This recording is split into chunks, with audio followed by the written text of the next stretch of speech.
Assalamualaikum, halo, saya dengan Ibu Agum.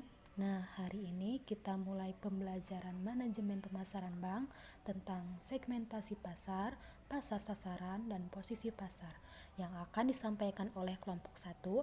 Langsung saja kepada kelompok 1, silahkan dimulai.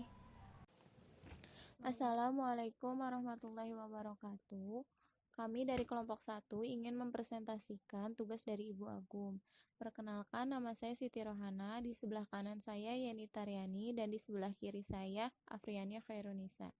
Di sini saya akan menjelaskan tentang segmentasi pasar. Segmentasi pasar merupakan kegiatan membagi suatu pasar menjadi kelompok-kelompok pembeli yang berbeda yang memungkinkan memerlukan produk atau ramuan pemasaran tersendiri. Setiap segmen memiliki variabel tertentu. Variabel utama untuk melakukan segmentasi pasar konsumen terdiri dari berbagai sudut pandang seperti satu, segmentasi berdasarkan geografik, yaitu jenis bangsa, provinsi, kabupaten, kecamatan. Yang kedua berdasarkan demografik, yaitu golongan umur, jenis kelamin, ukuran keluarga, daur hidup keluarga, pendapatan, atau pekerjaan, atau pendidikan, atau agama, ras, dan lain-lain. Berdasarkan psikografik, yaitu kelas sosial, gaya hidup, karakteristik kepribadian. Yang keempat berdasarkan perilaku, yaitu pengetahuan, sikap, kegunaan, tanggap terhadap suatu produk. Sedangkan variabel untuk melakukan segmentasi pasar industrial adalah segmentasi berdasarkan demografik, yaitu jenis industri, ukuran perusahaan, lokasi perusahaan. Yang kedua, karakteristik pengoperasian, yaitu teknologi yang difokuskan, status pengguna, gaya hidup, karakteristik kepribadian.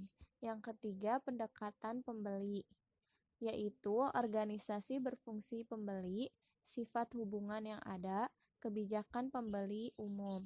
Yang keempat, karakteristik personal industri, yaitu kesamaan pembeli, sikap terhadap resiko, dan kesetiaan.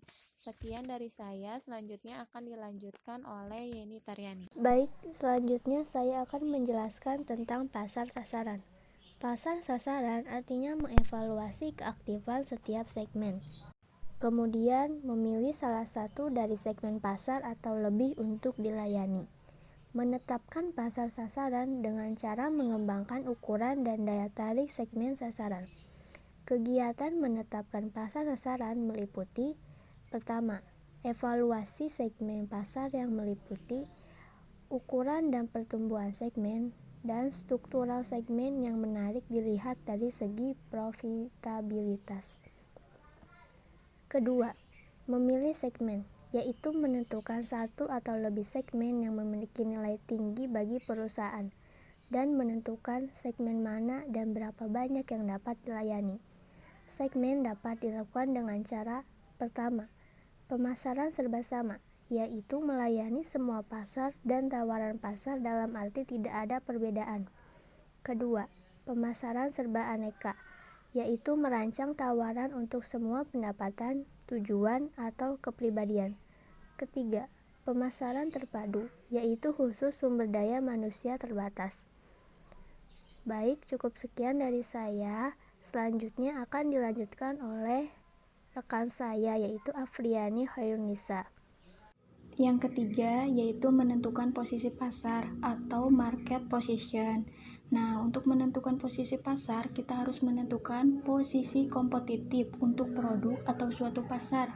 Kegiatan ini dilakukan setelah menentukan segmen mana yang akan dimasuki dengan cara menentukan posisi mana yang ingin ditempati dalam segmen tersebut. Nah, di sini juga harus ada posisi produk. Nah, posisi produk adalah bagaimana suatu produk yang akan didefinisikan oleh konsumen atas dasar atribut-atribut. Misalnya, yang pertama, simpanan giro diposisikan sebagai kantongnya perusahaan. Yang kedua, simpanan tabungan diposisikan sebagai kantongnya keluarga.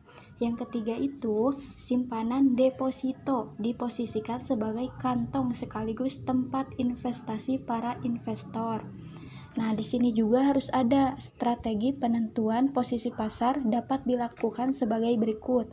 Yang pertama itu atas dasar atribut, yaitu bunga rendah atau tinggi. Yang kedua, kesempatan penggunaan. Yang ketiga itu langsung menghadapi pesaing. Yang keempat, kelas produk. Nah, di sini juga harus ada tahapan dalam memilih dan melaksanakan strategi penentu posisi pasar sebagai berikut. Nah, yang pertama itu identifikasi keunggulan kompetitif yang mungkin memberikan nilai terbesar dengan cara mengadakan perbedaan. Yang pertama, diferensi produk, jasa, personal, dan citra. Yang kedua itu memilih keunggulan kompetitif yang tepat, yaitu 1. Berapa banyak perbedaan dipromosikan? Yang kedua, perbedaan mana yang dipromosikan? Nah, baru yang ketiga itu mewujudkan mengkomunikasikan posisi yang dipilih. Nah, jadi itu cara untuk menentukan posisi pasar atau market position. Oke teman-teman, ada yang mau bertanya kepada kelompok 1? Kalau tidak ada, kita cukupkan sampai di sini saja ya. Dan terima kasih banyak kepada kelompok 1 yang telah mempresentasikan tentang segmentasi pasar, pasar sasaran, dan posisi pasar. Kepada kelompok 1 kita berikan tepuk tangan.